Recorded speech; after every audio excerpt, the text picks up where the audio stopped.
today see the angle between two lines. समजा मी अशा दोन लाईना काढल्या. This is called angle between two lines. तशा आता हेही अँगल बिटवीन टू लाईन आहे आणि इकडलंही अँगल बिटवीन टू लाईन आहे. परंतु अँगल बिटवीन टू लाईन या शब्दाचा अर्थ या एक्यूट अँगल बिटवीन टू लाईनशी असते. ओके, चला मग हे अँगल आपण कन्सिडर नाही करत. सर हे काढायचं असेल तर हे काढता येते. मग समजा हे एक माहीत झाला तर हे दुसरे पाय मायनस होऊन जाईल. परंतु सध्या आपण या अँगलशी संबंध ठेवतो. अँगल बिटवीन टू लाईन याचा अर्थ acute angle between two lines. तर स्पेसच्या जर दोन लाईन असल्या तर त्याच्यामध्ये अँगल कोणता बनते त्याचा फॉर्म्युला पहा. ओके, सपोज जर लाईन आहे तर त्या लाईनसाठी स्पेसच्या लाईनसाठी तीन टर्म्स अप्लिकेबल आहे. Direction angle, direction cosine and direction ratios. Suppose या केसमध्ये direction cosines of first line is L1, M1, N1 आणि सेकंड लाईनचे डायरेक्शन कोसाइन आहे L2, M2, N2 आणि theta is acute angle between them. ठीक आहे, L1, M1, N1, L2, M2, N2 are direction cosines of two lines. Figure मध्ये दाखवला आहे आणि theta is acute angle between देम. याच्यात क्लिअर होते. देन कॉस थीटाचा फॉर्म्युला आहे mod of cos theta is equal to mod of L1 L2 plus M1 M2 plus N1 N2. तसं तर या फॉर्म्युल्याचा डेरिवेशन करू शकतो, परंतु तेवढं काही कोर्समध्ये नाही आहे derivation. So leave it. Remember the formula. Formula सुंदर आहे, तुम्हाला लर्न करताना लवकर learn. cos theta is equal to mod of, समजा मॉड नाही लावलं एखाद्या वेळेस चालून जाते, काही हरकत नाही. तर एवढं expression is important. L1 L2 plus M1 M2 plus N1 N2. These are direction cosines of the line. हे एक अँगलचा फॉर्म्युला झाला. दुसराही सांगतो. दुसरं एबीसी मध्ये आहे. जर दोन लाईनचे एबीसी दिले असले तर तुम्हाला फॉर्म्युला सांगतो.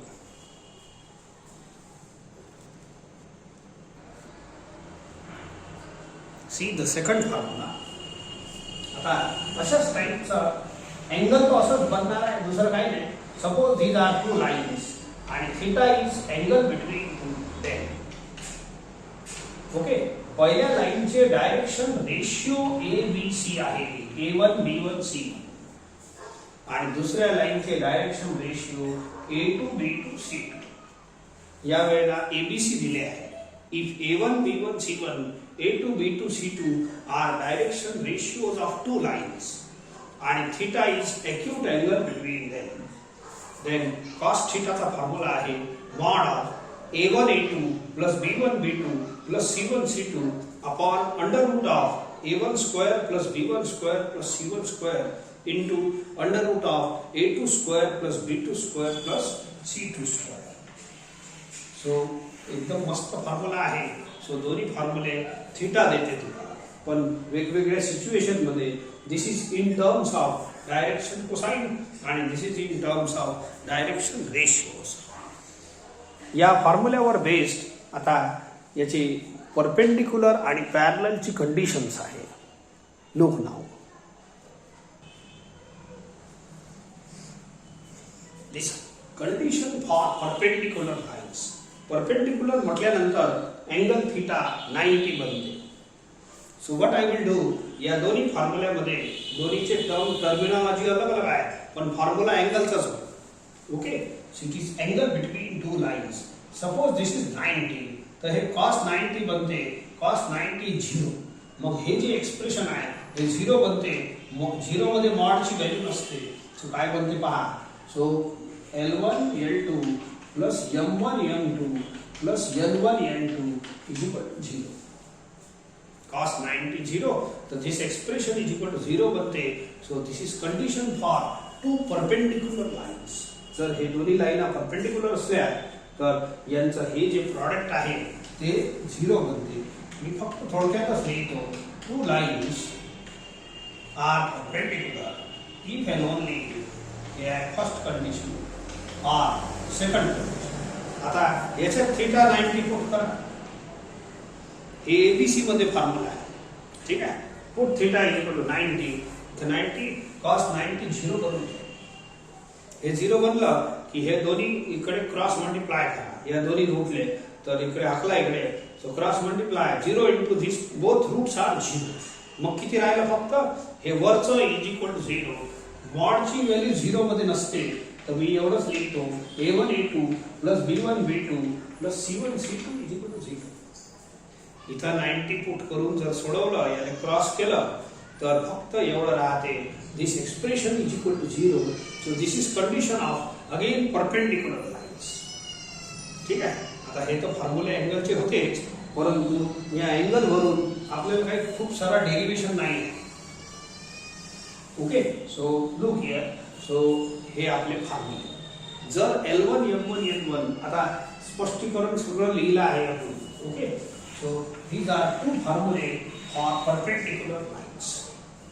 जर दोन लाईना परपेंडिक्युलर असल्या तर ही कंडिशन आहे L1 L2 plus M1 M2 plus L1 M1 N1 are direction cosine of first line, L2 M2 N2 are direction cosine of second line.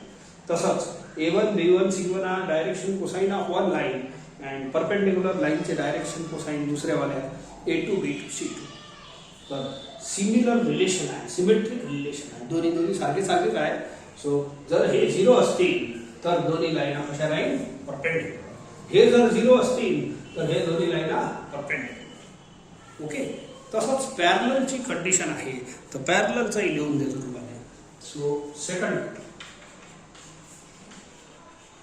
Condition for parallel lines. ठीक आहे.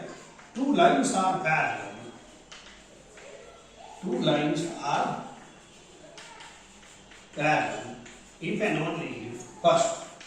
तुम्हाला सुरुवातीला सांगितलं आहे जर हे पॅरलल असले तर थीटा 0 बनते. तर थीटा 0 बनते ठीक आहे, पण त्या अँगलच्या फॉर्म्युल्यामध्ये 0 पुट करून नाही चालत. तुम्ही ते डेफिनेशन आहे तिथंच सांगितलं आहे तुम्हाला very first day. Direction cosine जेव्हा शिकवलं तुम्हाला तेव्हाची गोष्ट, पहिला दिवस. पॅरलल लाईनचे डायरेक्शन अँगल सेम असतात, म्हणजे अल्फा बीटा गॅमा. तुम्ही तो पन्ना पलटून पहा. डायरेक्शन अँगल सेम असतात कोणाचे? पॅरलल लाईनचे. Alpha beta gamma. म्हणून cos alpha cos beta cos gamma दोघांचे सेम राहील. Cos alpha cos beta cos gamma म्हणजेच एलिमेंट. सो देअरफॉर पॅरलल लाईनचे डायरेक्शन कोसाइन सेम असतात. L1 is equal to L2, M1 is equal to M2 हे same असतात parallel लाईनचे. So फिगरची आवश्यकता नाही जास्त, काढून घेऊ वाटल्यास. So and L1 is equal to L. हे झाली पहिली कंडिशन. आणि याची कंडिशन आहे ABC ची पॅरलल लाईनची. सेकंड हे इक्वल तर असतेच म्हणा, परंतु थोडंफार एखादे बार याच्यात डायरेक्शन रेशिओ कसे आहे? डायरेक्शन कोसाइन एकच असते लाईनची, परंतु डायरेक्शन रेशिओ अनेक असल्यामुळे हे दुसरी कंडिशन अशी बनते A1 upon A2 is equal to B1 upon B2 is equal to C1 upon C2. एका लाईनचे direction ratio A1 B1 C1, दुसऱ्याचे A2 B2 C2. So this is condition of parallel lines. Okay.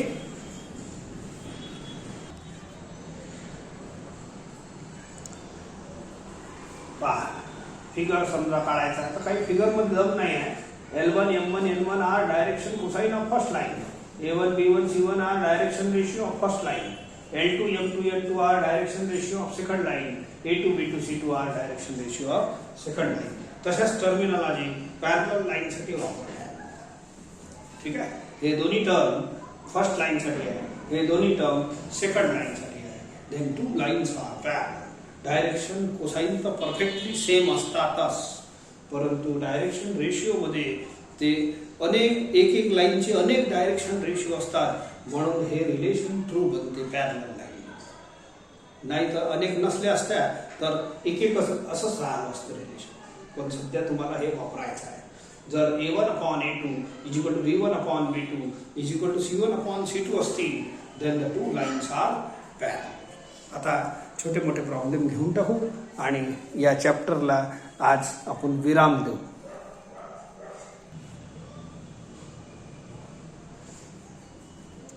Now problems are simple. Find the measure of angle between two lines whose direction ratios are. म्हणजे आपल्याला ABC दिले आहे,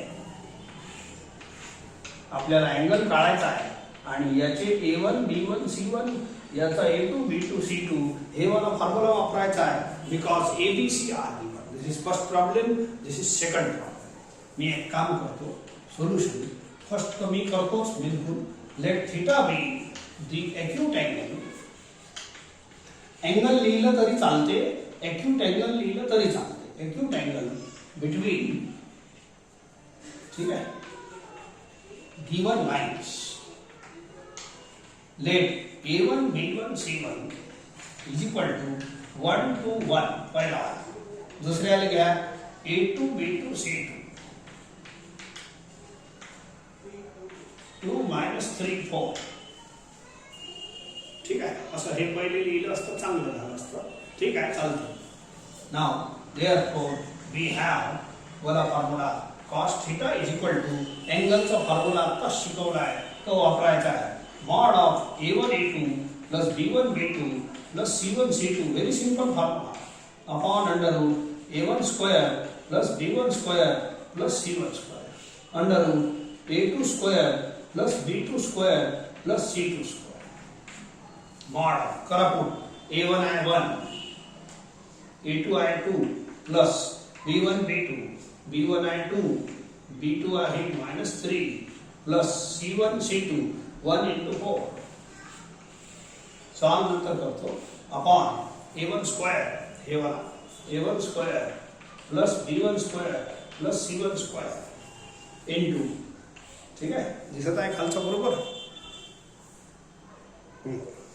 into A2 square plus B2 square plus C2 square यांचा बोला A2 square plus B2 square plus C2 square.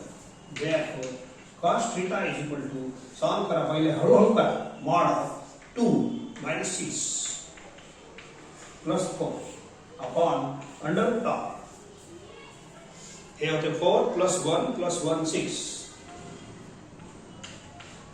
under root हे होते 4 and 16 20 20 and 29 पण 6 - 6 plus 6 is 0 वरती 0 आन्सर येऊन राहिला. 0 upon this is 0, hence cos theta is equal to 0.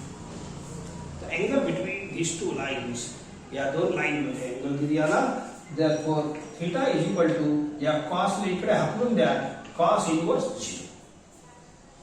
आता हे बिचारी स्टँडर्ड ओळखीचा अँगल आहे म्हणून आन्सर लिहू शकतो, अदरवाइज कीप आन्सर दिस मच. ठीक आहे, ऑड अँगल असलं तर असंच आन्सर ठेवायचं. cos 90 0, therefore 90 is equal to cos inverse 0. cos ला आपण लिहू, so cos inverse 0 is 90 degree, hence theta is equal to 90. ठीक आहे, चला हे तर अँगल बिटवीन टू लाईनचा फॉर्म्युला आहे, व्हेरी सिंपल आणि अशा पद्धतीने वापरायचा आहे. समजा हेच प्रॉब्लेम, समजा याच प्रॉब्लेम मध्ये मी एक कंडिशन सुद्धा समजून देतो, पण तुम्हाला सध्या जे करायचं आहे ते या मेथडनंच करायचं आहे. अँगलचा फॉर्म्युला हेच आहे, पण आपल्या प्रॉब्लेम मध्ये या दोन्ही लाईना कशा आल्या, परपेंडिक्युलर. 90 आलं म्हणजे काय झालं, परपेंडिक्युलर. आणि परपेंडिक्युलरची कंडिशन आहे आपल्याकडे पहा. फक्त I will explain. Two lines are perpendicular, two lines are perpendicular if and only असं लिहून दिला आहे A1 A2 plus B1 B2 plus C1 C2 is equal to 0. आहे का, बोला. आता मी करून दाखवतो तुम्हाला. आता अनायास हे दोन लाईना परपेंडिक्युलर आलेच आहे म्हणून हे फॉर्म्युला ट्रू होते की नाही पाहून घ्या. ठीक आहे, बोला A1 A2 plus B1 B2 plus C1 C2. बोला A1 किती आहे 1, B2 आहे 2 प्लस B1 आहे 2, B2 आहे -3, C1 आहे 1, C2 आहे 4. सॉल्व करा. 2 - 6 plus 4, 4 plus 2 6 - 6 0. So बोला if this condition is true now, A1 A2 plus B1 B2 plus C1 C2 is 0. असं आलं, जर असं आलं तर आपण बोलू शकतो two lines are perpendicular. How the formula works पहा. टू लाईन जर परपेंडिक्युलर असतील तर a1 a2 plus b1 b2 plus c1 c2 is equal to 0. उलटा a1 a2 plus b1 b2 plus c1 c2 is equal to 0 असलं तर दोन line perpendicular. तर या मेथडने आपण हे प्रूव्ह करता आलं असतं, परंतु हे परपेंडिक्युलर येणार आहे पहिल्यापासून माहीत नव्हतं. ठीक आहे. तर how the use of this formula perpendicular show करासाठी आपण हे जर ह्याच प्रश्नामध्ये असं विचारलं असतं show that this two lines are perpendicular, तर डायरेक्ट आपण हे फॉर्म्युला लावून 0 आणलं असतं. मग किंवा कॉस थिटा तर काढलंच आहे.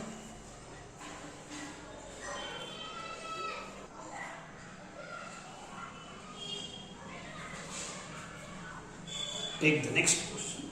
If A, B, C, D are 4 points, find the value of K. हे इथं K आहे. If the line AB is parallel to line CD, दोन्ही प्रॉब्लेम अलग अलग आहे. And line AB is perpendicular to line CD. पहिल्या problem मध्ये पहिले एक काम करतो. अशी लाईन AB आहे. Suppose this is line AB. पहिल्या प्रॉब्लेम मध्ये हे दोन लाईन पॅरलल दिल्या आहेत. ठीक आहे. पण माझी इच्छा आहे याचं मी डायरेक्शन रेशिओ काढतो, because that is very easy to calculate. कोणतेही दोन पॉइंट जर एका लाईनवर दिले असले तर डायरेक्शन रेशिओचा फॉर्म्युला सांगितला आहे तुम्हाला. समजा ए आहे x1 y1 z1, b आहे x2 y2 z2, तर a is equal to x2 minus x1, b is equal to असं फॉर्म्युला आहे. ठीक आहे. सो सोल्युशन मी डायरेक्ट घेतो. Direction ratios of line AB are असं एका लाईनचे A1 B1 C1 म्हणा, दुसऱ्याचे A2 B2 C1. याचा फॉर्म्युला सांगतो x2 minus x1, b1 is equal to y2 minus y1, c1 is equal to z2 minus. एका पॉइंटले तुम्ही x1 y1 z1 माना, दुसऱ्या पॉइंटले x2 y2 z2 माना. ठीक आहे. आणि मग आता या फॉर्म्युल्यामध्ये पुट करा a is equal to x2 minus x1, b is equal to y2 minus y1, c is equal to z2 minus z1. जर एका लाईनवर दोन पॉइंट दिले असले तर याचे ABC मजेशीर निघतात. आपण काढला आहे सी. याला x1 y1 z1 माना, याला x2 y2 z2 माना. करा पुट 2 मायनस 3. ठीक आहे. y2 मायनस 1 मायनस y1 आहे k, राहू द्या असंच. z2 आहे 0 मायनस z1 आहे मायनस 2 प्लस 2. समजलं का? याले x1 y1 z1 माना, याले x2 y2 z2. दोन पॉइंटले मानायचं लागलं. अँड ABC चं हे सुंदर सिंपल फॉर्म्युला आहे. Put in this value x1 x2 x1 y1 z1, हे आहे x2 y2 z2. ठीक आहे. अशाच पद्धतीनं मी direction ratios of line CD काढतो. Line CD. आता याले x1 y1 z1 माना, याले x2 y2 z2 माना. आता हे आलं नको मग. याले माना x1 y1 z1 x2 y2 z2. आणि सेम फॉर्म्युला ABC साठी वापरता येते. याचे ABC ला आपण टोकन अलग दिला आहे 1 1 1 सफिक्स. याचे ABC कोरे ABC नका घेऊ, अलग अलग दिसले पाहिजे ना. मग A2 B2 C2 are direction ratios of second line. Formula हेच x2 minus x1 b2 is equal to y2 minus y1 c2 is equal to z2 minus. Formula कोणताही एबीसी काढा, एका लाईनवर जर दोन पॉइंट असतील तर तुमचे एबीसीचा फॉर्म्युला हे सहज वापरता येते. ठीक आहे. चला घ्या. हे आहे x1 y1 z1 x2 y2 z2 cd. बोला x2 मायनस x1 कोणत्याही पॉइंटले याले x1 y1 z1 आणि याले x2 y2 z2 घेता येते. असं मनात काही शंका ठेवू नका. आन्सर जरी मायनसचा फरक येईल तेही चालते, नाही चालते. LAX1 Y1 Z1 निवडलं आणि LAX2 Y2 Z2 निवडलं चालते. LAX1 निवडलं आणि LAX2 निवडलं तरी चालते. जो आन्सर येईल तो अलाउड आहे. ठीक आहे. बोला Y2 मायनस Y1. ठीक आहे. Z2 minus 3 minus Z1 minus of minus 1. That's all. हे आले A2 B2 C2. कोणाचे? लाईन सीडीचे. आता प्रॉब्लेम काय? Find the value of K when line AB is parallel to line CD. पहिला क्वेश्चन चालू. इथं व्हेन म्हणजे काय? गिवन आहे. काय गिवन आहे? Line AB is parallel to line CD. Line AB is parallel to line CD दिला आहे. हे दोन्ही लाईन काय? पॅरलल आहे. आणि पॅरललचा फॉर्म्युला सांगितला आहे तुम्हाला. Two lines are parallel. आता सांगितलं कंडिशन ऑफ पॅरलल लाईन्स. ठीक आहे. If and only A1 upon A2 is equal to B1 upon B2 is equal to C1 upon C2. जर दोन लाईन्स पॅरलल असले तर हे कंडिशन ट्रू असते. हे दोन लाईन जर पॅरलल असले तर हे कंडिशन ट्रू असते. उलटा हे कंडिशन जर ट्रू असली तर दोन लाईन पॅरलल असते. इफ एंड ओनली फायदा. जर दोन लाईन पॅरलल असले तर हे कंडिशन ट्रू असते. A1 upon A2 is equal to B1 upon B2 is equal to C1 upon. उलटा जर ही कंडिशन ट्रू असली तर दोन लाईन पॅरलल. आपल्याला गिवन आहे दोन लाईन पॅरलल आहे. If the two lines are parallel apply this formula. Therefore, A1 upon A2 is equal to B1 upon B2 is equal to C1 upon C2. ठीक आहे. आता या फॉर्म्युल्यात तुम्ही व्हॅल्यू पुट करा. याच्या A1 B2 B1 B2 याचे value put करा. And solve it. थोडंसं असं करतो. सो बोला A1 minus 1 upon A2 1. B1 minus 1 minus K upon B2. B2 is 2. C1 इथं C1 upon C2 2 upon minus 2. हे पहिल्या LHS चा आन्सर -1 येते. याचाही -1 येते. तर ह्या दोन साईडला डबल डबल लिहून फायदा नाही. तुम्ही एवढंच लिहितो. हे middle term is equal to -1. आता त्याच्यापासून K सहज निघणार आहे. सो लेट अस 2 ला क्रॉस करा. आता K ला तिकडे पाठवा. K ला तिकडे पाठवा. -2 ला इकडे पाठवा. Therefore K is equal to 1. This is the first answer. हे झाला आपला पहिला प्रॉब्लेम. ठीक आहे. दुसरा प्रॉब्लेम मध्ये find the value of K when a line AB is perpendicular to line CD. आता हे AB आणि CD चे जे डायरेक्शन रेशिओज काढले आहे ते मला कामी पडणार आहेच. काऊन की हे परपेंडिक्युलर झाल्यानंतर ते याचे डायरेक्शन रेशिओ नाही बदलणार. हे बघा आता सेकंड प्रॉब्लेम चालू होते. हे आहे लाईन फर्स्ट AB आणि हे आहे CD. याचे direction ratio A1 B1 C1 घ्या आणि याचे A2 B2 C2. ठीक आहे. A1 B1 C1 A2 B2 C2 आणि हे दोन परपेंडिक्युलर आहे. हे दोन पॉइंट या लाईनवर आहे. तर याचे डायरेक्शन रेशिओ आपण x2 x1 y2 y1 z2 z1 याला काढलेले आहे. कोणाचे? Line AB. लाईन CD चे डायरेक्शन रेशिओ आपण काढलेलेच आहे. आता दोन लाईन परपेंडिक्युलरचा फॉर्म्युला आहे condition of perpendicular lines. Two lines are perpendicular if and only A1 into A2 plus B1 into B2 plus C1 into C2 is equal to 0. जर दोन line perpendicular असतील तर हे प्रॉपर्टी ट्रू असते. आणि उलटा जर हे प्रॉपर्टी ट्रू असली तर दोन लाईन परपेंडिक्युलर असते. ठीक आहे. चला आता आपल्याला गिवन आहे find the value of K when these two lines are perpendicular. आपल्याला दोन लाईन परपेंडिक्युलर दिल्या आहेत. मी इथं सेकंड मध्ये लिहितो.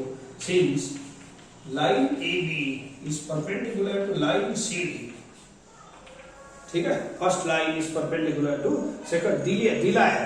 जर दोन लाईन परपेंडिक्युलर असतील तर हे फॉर्म्युला लिहायला हरकतच नाही. A1 A2 plus B1 B2 plus C1 C2 is equal to 0. Okay. आता A1 B1 C1 A2 B2 C2 हे सर्व नंबर्स आपण इथं कॅल्क्युलेट केलेले आहे. So put it here. बोलो A1 ची value therefore A1 is -1 into A2. A2 is 1 plus B1 into B2. B1 आहे एवढं into B2 is 2 plus C1 into C2 2 into -2 is equal to 0. हे property वापरली. आता फक्त सोडवायचं काम आहे. सोडवलं की आन्सर येते. ओके. सो करा.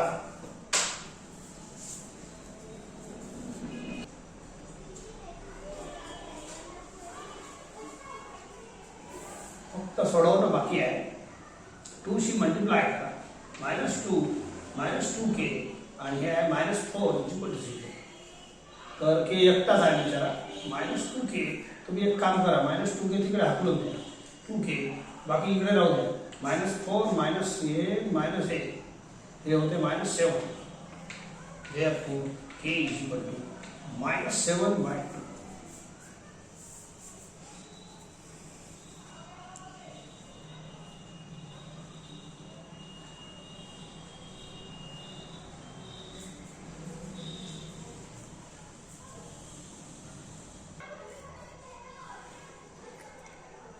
See the problem. Find the direction ratios of a line which is perpendicular to the two lines having direction ratios. हे वाला एक प्रॉब्लेम आहे. हे सेकंड. हे तुमचा प्रॉब्लेम मी 15वा प्रॉब्लेम जे सोडवला होता कालच्या पिरियड मध्ये ते त्याच्यात हेच सोडवला आहे पण त्या दुसऱ्या मेथडनं. आज तुम्हाला परत दुसरी मेथड सांगतो. प्रॉब्लेम असा होता. लेसन हे समजा दोन गिवन लाईन्स आहे. ठीक आहे. हे गिवन लाईन्स आहे हे वाले आणि या दोन लाईन स्पेस मध्ये आहे म्हणून तुम्हाला एकदम असं नाही सांगता येईल. आणि ही जी लाईन आहे हे आपल्याला काढायची आहे. It is perpendicular to both this lines. समजलं का? सो हे वाली लाईन हे दोन छोटे छोटे काढायचे आहे. हे गिवन लाईन्स आहे. ठीक आहे. Find the direction ratios of a line. या मोठ्या लाईनचे डायरेक्शन रेशियोज काढायचे आहे which is perpendicular to both the given lines. समजले का? तोच प्रॉब्लेम आहे पण आज मेथड बदलवतो. आज जे परपेंडिक्युलरची कंडिशनचा फॉर्म्युला आहे तो वापरू. ऐका. हे छोट्या छोट्या काळ्या ज्या घेतल्या हे दोन गिवन लाईन्स आणि मोठी काळी जी घेतली हे डायरेक्शन रेशियो रिक्वायर्ड लाईन आहे. Find the direction ratios of a line म्हणजे या मोठ्या लाईनचे which is perpendicular to two lines whose direction ratios are this and this. तो ऍक्च्युअल फिगर असा आहे पहा. स्पेस मध्ये असल्यामुळे हे छोट्या काळ्या याचा अर्थ पॅरलल आहे असं नाही. पहा कसा आहे. ओके. या मोठी लाईनचे डायरेक्शन रेशियो काढायचे आहे आणि हे छोट्या दोन लाईनचे डायरेक्शन रेशियो दिले आहे. तर हे छोट्या लाईनचे हे छोट्या काळी आहे. या लाईनचे डायरेक्शन रेशियो दिले आहे and these two lines छोट्या वाल्या are perpendicular to this. These two छोट्या वाल्या lines are perpendicular to this मोठी लाईन. मोठी लाईनचे डायरेक्शन रेशियो काढायचे आहे. फॉर एक्झाम्पल हे पहा. सपोज ही आहे एक लाईन. ठीक आहे. सो या लाईनचे डायरेक्शन रेशियो दिले आहे. आता यांना पॅरलल म्हणता येत नाही. हे जे छोट्यावाला आहे की नाही तर ऍक्च्युअली कसं होते प्लेन मध्ये जर मी पिक्चर बनवलं. बोलो समजा हे लाईन L1 आहे हे लाईन L2 आहे. ही लाईन L1 आहे ही लाईन L2 आहे. आपल्याला प्रॉब्लेम मध्ये काय दिला ऐकून घ्या. Find the direction ratio of a line. या लाईनचे डायरेक्शन रेशियो काढायचे आहे which is perpendicular to both this lines L1 आणि ही जी लाईन आहे ना L1 ला परपेंडिक्युलर आहे. ही लाईन जी आहे L2 ला परपेंडिक्युलर. हे जर पिक्चर प्लेन मध्ये राहिलं असतं प्लेन पेपरवर तर हे दोन्ही लाईना ऑटोमॅटिकली पॅरलल झाल्या असतात. ठीक आहे. मी एक काम करतो पण आपले लाईना स्पेस मध्ये आहे. लक्षात ठेवा स्पेस मध्ये फिगर बदलते. हे दोन पॅरलल राहू शकते नाही राहू शकते सांगू नाही शकत. हे पहा असं फिगर आहे. मी काय बोलून राहिलो एवढं समजलं का? प्लेन मध्ये हे जर फिगर असलं, find the direction ratio of this line. या लाईनचे डायरेक्शन रेशियो काढा which is perpendicular to this two lines L1 L2. तर हे लाईन यालाही परपेंडिक्युलर आहे, हे लाईन यालाही परपेंडिक्युलर आहे. ऑटोमॅटिकली दोन्ही पॅरलल बनते, पण प्लेन मध्ये बनते, स्पेस मध्ये नाही. स्पेस मध्ये असं राहू शकते. बोला हे पॅरलल आहे का छोट्यावाल्या? बिलकुल नाही. ठीक आहे. आणि मी तुम्हाला प्रूफ सुद्धा करून देतो. Let us see. याचे direction ratio A1 B1 C1 घेतो.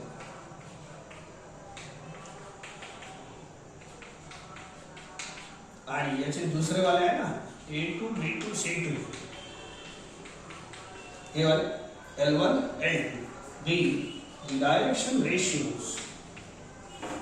B the direction ratios of given lines. हे दोन गिवन लाईन्स आहेत L1 and L2. आपण नाव देतो, एकाले L1 एकाले L2. जर हे पॅरलल राहिले असते, आपल्याला काय फाइंड करायचं आहे परत ऐकून घ्या. Find the direction ratio of this line. Find the direction ratio of this line which is perpendicular to both lines L1 and L2. ठीक आहे. मग आपल्या प्रमाणे आपली जी जुनी थिअरी आहे जॉमेट्रीची, त्याच्यात हे दोन पॅरलल बनून जाते. तर पॅरलल आहे की नाही दाखवतो तुम्हाला. आता पॅरललची कंडिशन सांगितली आहे तुम्हाला. जर लाईना पॅरलल असले तर A1 upon A2 is equal to B1 upon B2 is equal to C1 upon C2 असते. बोला A1 हे A1 आहे -2 upon A2 4. बोला B1 3 A1. बोला C1 -1 C2 3. बोला कोणती साइड इक्वल नाही आहे याच्यात. जर हे साइड इक्वल असल्या तरच लाईन पॅरलल बनते. आता पॅरललची कंडिशन शिकवली आहे, म्हणून हे दोन्ही पॅरलल नक्कीच नाही. ठीक आहे. Because this is not satisfying. हे दोन्ही लाईना काय? हे दोन्ही लाईना या कंडिशनने सॅटिस्फाय नाही करत. याची डायरेक्शन रेशिओ किती आहे? A1 B1 C1. याची किती आहे? A2 B2 C2 आपण घेतलेले आहे. आणि या L चे मी घेतो A B C. या लाईन L चे किती घेऊ? A B C. हे फाइंड करायचं. परंतु हे दोन्ही पॅरलल नाही. फिगर मध्ये असंच काढलाय तात्पुरतं. फक्त मनात तुम्ही समजून घ्या हे दोन्ही पॅरलल नाही. पण दिस लाईन इज परपेंडिक्युलर टू दिस. हे रिलेशन दिला आहे. दिस इज परपेंडिक्युलर टू दिस. वाटल्यास फिगर असं बनवता आपण मागच्या 15व्या प्रॉब्लेम मध्ये असं थोडंसं तिरपं लाईन बनवतो, पण हे परपेंडिक्युलर आहे. ठीक आहे. सो हे तशीच बनवतो म्हणजे कन्फ्युजन नाही होणार. नाही तर पॅरललचं कन्फ्युजन तयारच नाही. अशी बनवा. But this is perpendicular. स्पेसच्या लाईन्स आहे अशा टाईपच्या. हे परपेंडिक्युलर आहे, हे परपेंडिक्युलर. परंतु छोट्या लाईनला पॅरलल नाही. ही वाली लाईन मोठ्या लाईनला परपेंडिक्युलर आहे. हे पहा. आणि ही वाली लाईन आता याचा फोटो काढला तर असंच बनते फोटो. हे जे काळ्या बनवलं की नाही याचा फोटो काढला तर असंच पिक्चर बनते. तर जाऊ द्या. पण मेन थिंग काय त्याला पुढे this line is perpendicular to this. Given आहे this line is perpendicular to this. आता तुम्ही परपेंडिक्युलरचा फॉर्म्युला वापरा. Let the direction ratios. आपल्याला काय काढायचं आहे? Direction ratios. Direction ratios of required line. Required लाईनचं नाव काहीतरी L द्या, L3 द्या. ठीक आहे. B A B C. Now our target is to find A B C. Remember that. He line याला परपेंडिक्युलर आहे आणि ही रिक्वायर्ड लाईन. याला रिक्वायर्ड लाईन बोलू आणि हे दोन गिवन लाईन. आणि ही लाईन याला सुद्धा परपेंडिक्युलर. बस एवढंच दिलं आहे. तुम्ही वारंवार वाचा, तेवढंच आहे माहिती. हे सेकंड प्रॉब्लेम तसंच तुम्ही करता. मग पहिले एक पुरा होऊ द्या. दोन मेथड शिकवल्या. एक 15व्या प्रॉब्लेम मध्ये सेम प्रॉब्लेम आहे, दुसरी मेथड आहे. आता ह्या मेथडला करतो. आता तुम्हाला परपेंडिक्युलर लाईनचा फॉर्म्युला शिकवला आहे. two lines are perpendicular. Two lines are perpendicular if and only a1 into a2 plus b1 into b2 plus c1 into c2 is equal to 0. पण याचे a1 a2 नका घेऊ, दोन परपेंडिक्युलर लाईनचे घ्या. बोलो या फॉर्म्युल्याची कन्स्ट्रक्शन पहा. दोन्ही a मल्टिप्लाय करा प्लस दोन्ही b मल्टिप्लाय करा प्लस दोन्ही c मल्टिप्लाय करा इज इक्वल टू 0. जर असा फॉर्म्युला असाल a1 a2 plus b1 b2 plus c1 c2 is equal to 0, then two lines are perpendicular. आपल्याला हे दोन लाईन परपेंडिक्युलर दिले आहेत आणि हे दोन लाईन L आणि L2. तर याचा a1 a2 b1 b2 नका लिहू. ठीक आहे, तर मी काय करतो, पहिले एक पेअर घेतो. सिन्स गिवन आहे line L is perpendicular to line L1. Figure पहा, line L is perpendicular to line L1. अशा टाईपचा फॉर्म्युला बनला. बोलो याचे डायरेक्शन रेशिओ ठीक आहे a1 b1 c1. याचे जर a2 b2 c2 राहिले असते तर आपला हे फॉर्म्युला बनते. मग याचे abc आहे तर काय हरकत आहे, मल्टिप्लाय करा. बोला a1 a plus b1 b plus याले a2 b2 c2 माना मनात and c these are perpendicular lines. जर दोन लाईन परपेंडिक्युलर असले a1 a2 plus b1 b2 plus c1 c2 is equal to 0. म्हणजेच या दोघांना मल्टिप्लाय करा. बोला a1 a या a1 a याचे abc आहे. ठीक आहे, a1 a plus b1 b plus c1 c.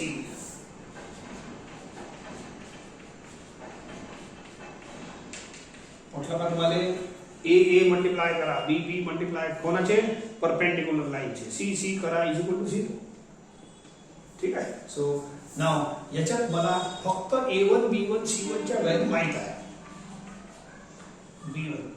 b1 आहे 3, abc माहित नाही. ठीक आहे, c1 आहे -1. Late it be equation 1. Late it be equation 1 सध्या राहू द्या, मग आपल्याला सोडवासाठी काम पडेल. ओके, a1 b1 c1 एवढंच पुट करता येते. abc तर काढायचे आहे, माहीतच नाही सध्या. नाव सेकंड रिलेशन परत आपण या दोन परपेंडिक्युलर लाईनचं करू, L आणि L2. जर दोन लाईन परपेंडिक्युलर असले तर यांचे दोन्ही a मल्टिप्लाय करा a1 a2 प्लस दोन्ही b मल्टिप्लाय करा प्लस दोन्ही c मल्टिप्लाय करा इज इक्वल टू 0. आता हे दोन परपेंडिक्युलर लाईन घ्या आणि हे फॉर्म्युला लावा. परपेंडिक्युलर तर दिलंच आहे आपल्याला, L is perpendicular to L2. ठीक आहे, तर हे दोन परपेंडिक्युलर आहे म्हणून असा फॉर्म्युला बनवा याचा. ठीक आहे, इथं लिहिल्याच्या नंतर since line L is perpendicular to line L2 हे वाला मल्टिप्लाय करा a1 a2 याले a1 b1 c1 माना मनात a2 b2 c2 आहे. बोला a a2 plus b b2 plus c c2 is equal to 0. a माहित नाही, a2 माहित आहे. a2 हे वाला a2 b2 c2. बोला a2 आहे 4a plus b2 पुट करा, b2 is 1b आणि ठीक आहे 1b आणि c2 आहे 3. Let it be equation 2. ठीक आहे, नाउ द्या सध्या काम आहे आपल्याला. So now I will solve this two simultaneously by Cramer's rule. तर तुम्हाला abc भेटेल. ठीक आहे, मी वर सॉल्व करतो. सो हे सेकंड क्वेश्चन नंतर तुम्हाला करायचं आहे. आय विल सॉल्व सायमल्टेनियसली काय इक्वेशन 1 अँड इक्वेशन 2.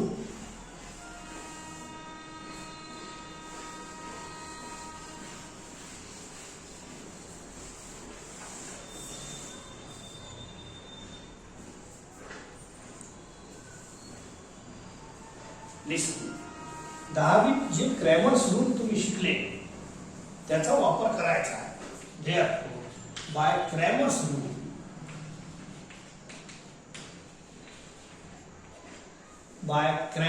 रूल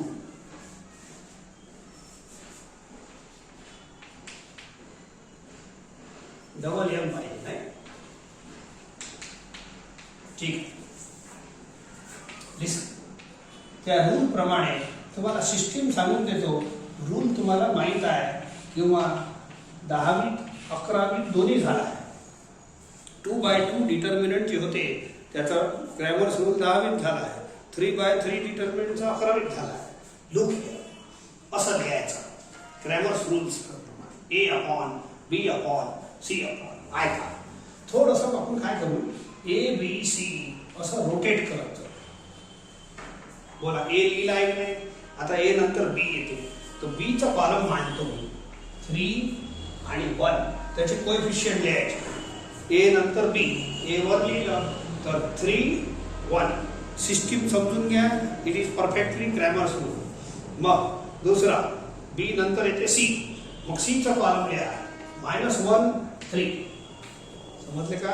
पहिले A लिहिलं, मग हे कॉलम B चा होय, कोएफिशियंट लिहा. मग हे कॉलम C चा -1 3. मग इथं B आहे, B आल्यानंतर A येते, B हे B नंतर सॉरी C, B वर लिहिलं ना, तर आता C येते, तर C चा कॉलम लिहा -1 3. C नंतर येते A, मग A चा कॉलम लिहा -2 4.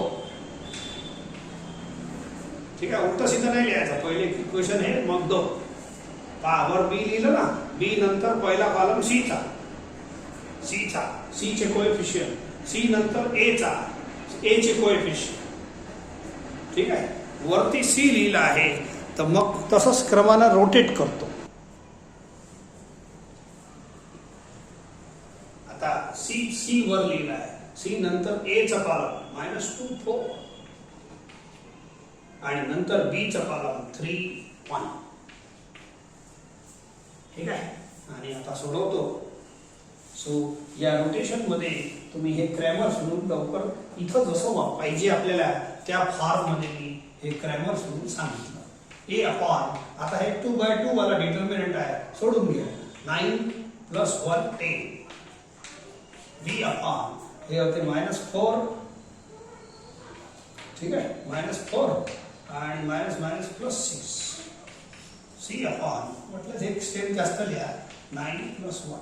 ठीक आहे, -2 -1. Therefore A upon 10 is equal to B upon 2 is equal to C upon -14. ठीक आहे, तसं तर हे जे खाली आहे number, these are A B C or is equal to some constant lambda घेतो मी. K घेता येते, काही प्रॉब्लेम नाही. So some lambda. बोलो आता A B C मला काढायचे आहे. बोलो first equal to lambda, second is equal to lambda आणि third is equal to lambda. म्हटलं बोलो A इज इक्वल टू किती झाला 10 lambda, B is equal to 2 lambda आणि C is equal to -14 lambda. आता इथं जे ABC आहे बनलेले, इथं तुम्ही लॅम्बडाची व्हॅल्यू 0 सोडून कोणताही नंबर पुट करा तर ते ABC ची व्हॅल्यू बनणार. ऐकून घ्या, हे जे लॅम्बडा आहे हे कोणताही रियल नंबर पुट करा तर ते ABC बनणार. मग कसं, ऐका, लिसन. आपल्या डायरेक्शन रेशियोची डेफिनेशन सांगतो. ठीक आहे, so therefore required direction ratios are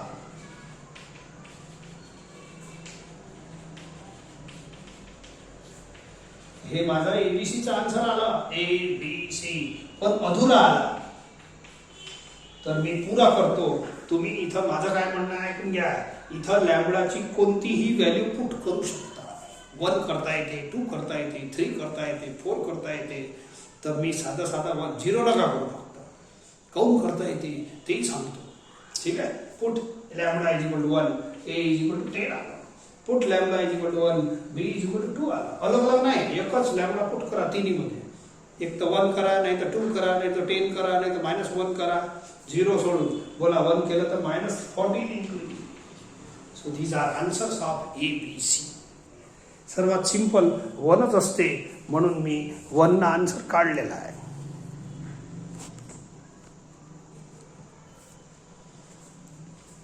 परत ऐकून घ्या. हे तर इथपर्यंत आन्सर आलाच होता. इक्वल टू काहीतरी कॉन्स्टंट रेशियो K घेऊन घ्या. के याच्यासाठी नाही घेत की के ते के बार वगैरे वापरतो ना, म्हणून एक लॅम्बडा घेतो. तो first equal to lambda, second equal to lambda, third equal to lambda. Cross केलं तर एबीसीच्या व्हॅल्यू आल्या, परंतु अधुऱ्या आल्या, इनकम्प्लीट आहे. Due to this lambda perfect एबीसीची व्हॅल्यू मिळाली नाही. तर माझं काय म्हणणं आहे ऐकून घ्या, lambda is any real number except 0. ठीक आहे. तर तुम्ही कोणताही नंबर पुट करा. 1 केलं तर ए ची व्हॅल्यू 10 बनते, बी ची व्हॅल्यू 2 बनते, सी ची व्हॅल्यू -14. बस एक आन्सर लिहून मोकळं करा. तुम्हाला तुमची इच्छा असेल -1 करायची, -1 करता येते. जो आन्सर येईल तो आन्सर आहे. मी म्हटलं आहे तुम्हाला एका लाईनचे इनफायनाईट डायरेक्शन रेशिओज असतात. तर इनफायनाईट डायरेक्शन रेशिओज असतात, पण डायरेक्शन कोसायनिक एकच असते. तर डायरेक्शन रेशिओज काढून राहिलो आपण. तर इनफायनाईट कसे बनतात, तर या फॉर्म्युल्याने बनतात. बोला -1 केला तर दुसरा आन्सर येईल, असा येईल आन्सर -10, -2, 14 असं येईल. हे चालते, हे करेक्ट आहे. If you put lambda is equal to 2, ते आन्सर चालते. काऊन चालते ते समजून देतो तुम्हाला. या इकडे see the original definition of direction ratio.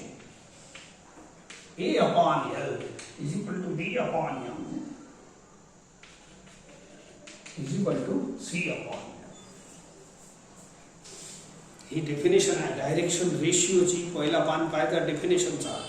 वरती ABC लिहिले आहे, तुम्ही उलटही लिहू शकता, आणि खाली LMN लिहिले आहे. एकाच लाईनची डायरेक्शन रेशिओ ABC आणि त्याचे डायरेक्शन कोसाइन LMN असले तर हे रेशिओ सॅटिस्फाय होते. उलटही चालते, L/A, M/B, पण जाऊ दे ना, सध्या राहू दे. ओके. तर या फॉर्म्युल्यामध्ये काय ऐकून घ्या. पहिले वरती ABC आहे आणि खाली कोण आहे, LMN. तर असं इक्वेशन जर एखादा सापडलं ज्याच्या खाली LMN असेल तर वरती कोण राहील, ABC. एक काम करा, हे जे ABC चे उत्तर आले आहे मी एवढं पुट करून सांगतो तुम्हाला. बोलो A चा व्हॅल्यू किती आहे, 10 लॅम्बडा. B ची व्हॅल्यू किती आहे, 2 लॅम्बडा. C ची व्हॅल्यू किती आहे, -14 लॅम्बडा. खालचं LMN सध्या तर माहित नाही, राहू द्या ना, जे माहित नाही राहू द्या. ठीक आहे. सो परत आहे का, आणखीन सॉल्व करतो. I will cancel lambda on all the sides. तर असं बनते, I will cancel lambda on all the side. करता येते. आता हे ओरिजिनल डेफिनेशन आहे. आपण ABCच्या व्हॅल्यू पुट केल्या. हे याचं स्पष्टीकरण देऊन आलं काय, की लॅम्बडाची कोणतीही व्हॅल्यू का पुट करता येते, and why I have written this answer. ठीक आहे. So this is definition of by definition of direction ratio. आता एक काम करा, मी तर ABC वास्तविक लॅम्बडा सोबत पुट केला आहे, पहा हे वा. ठीक आहे. आता या दोघांना कम्पेअर केला समजा, तर बोला ABC किती बनणार. खाली तर LMNच होय, फक्त दोनच इक्वेशन पहा, A आणि A. बोला खाली LMN आहे. ठीक आहे. मग वरचे कम्पेअर करा. A is equal to 10 lambda, B is equal to 2 lambda, C is equal to -14. बोला हे आन्सर आहे की नाही. अरे हेच आन्सर मी या दोघांना कम्पेअर करून सांगून राहिलो तुम्हाला, बिकॉज खालचे टर्म तर सेमच आहे. आता या दोघांना कम्पेअर करा. कम्पेअर काऊन होत आहे, LMN खालचे सारखे आहे म्हणून. LMN टर्म आहे. आता या दोघांना कम्पेअर करा. खालचं तर कम्पेअर करायची गरजच नाही, सारखं आहे म्हणून तर करत आहे. बोला A is equal to 10, B is equal to 2, C is equal to -14. हे आन्सर आहे. म्हणून म्हटलं ना, lambda is equal to 1 put केलं, पटकेने आन्सर येईल. बोला या दोघांना कम्पेअर करा, किंवा तुम्ही ही व्हॅल्यू याच्यात पुट करा आणि नंतर कम्पेअर करा या दोघांना. तर बोला या आणि हे डेफिनेशन आहे आणि हे आपला आन्सर आलेला आहे. तर याला कम्पेअर करा. तर बोला खालचं LMN सेम असल्यामुळे वरचे नंबर सेम राहणार. A is equal to 10, B is equal to 2, C is equal to -14. लिहिता नाही तर डायरेक्ट लिहिलं चालते, किंवा या स्टेप पासून अशी डायव्हर्शन करा, एवढं लिहून घ्या. आता तुम्ही हे स्टेप घ्या, असंही चालते. ठीक आहे. तर दोन्ही मेथड चालतात. सो देअरफॉर आता तुमची इच्छा असेल याचं 2 कॅन्सल करता येते. डिवाइड थ्रू आउट बाय 2, तर 5/L is equal to 1 upon m is equal to -7 upon n. आता तुम्ही या दोघांना कम्पेअर केला, हे ओरिजिनल डेफिनेशन आहे. बोला खाली एलिमेंट आहे तर वरचे एबीसी राहील. बोला a is equal to 5, b is equal to 1, c is equal to -7. a is equal to 5, b is equal to 1, c is equal to -7. हे आन्सर सांगते, हे देता येते आन्सर. तुमची इच्छा असेल तर हे आणखी क्लिअर करतो. हे एवढं न लिहिता नाव इथून आपण डायव्हर्ट करून घेऊ, हे तुमच्यासाठी योग्य राहील. Now look here, he step लिहा. याच्यानंतर हे डेफिनेशन लिहा. हे पुराच लिहून द्या, जाऊन द्या, मस्त झंझटचं कामच नाही ना. या स्टेप नंतर याच्यात तर काही टेन्शनच नाही आहे. इक्वल टू कॉमन रेशिओ घेता येते. सो याच्यानंतर तुम्ही हे डेफिनेशन लिहा डायरेक्शन रेशिओची. ए बी सीच्या व्हॅल्यू पुट करा, केल्या हे वाल्या व्हॅल्यू. आता याचा लॅम्बडा कॅन्सल करा, केलं, ठीक आहे. आणि याला इक्वेशन 1 द्या, याला 2 द्या. Compare 1 and 2. Comparing 1 and 2. आणखीन 2 कॅन्सल करायचा आहे तोही करता येते, पण जाऊ द्या. आता लॅम्बडा तर करा फक्त. बोला a is equal to 10, b is equal to 2, c is equal to -7. 2 cancel करायचा तोही करता येते, मग आन्सर लिहा तोही चालते. मी म्हणतो तुम्हाला ए बी सी च्या इनफायनाइट आन्सर असतात एका लाईनचे. डायरेक्शन रेशिओ खूप सारे असतात. तर या एक्सप्रेशन पासून तुम्हाला समजून दिलं की डायरेक्शन रेशिओ किती किती असतात. तर थोडंसं 2 लाईन लांबते, पण याच्यानंतर असं जर लिहिलं तर तुम्हाला स्पष्ट समजते. सेकंड प्रॉब्लेम जरूर करजा. हे जे प्रॉब्लेम आहे हे आणि 15वा प्रॉब्लेम जे केलं ते सेम आहे. इथं आपलं हे वेक्टर चॅप्टर संपते. अँड हे शेवटचं जे एक्झाम्पल घेतलं आहे it is very very important, म्हणून थोडं निग्लेक्ट नका करू.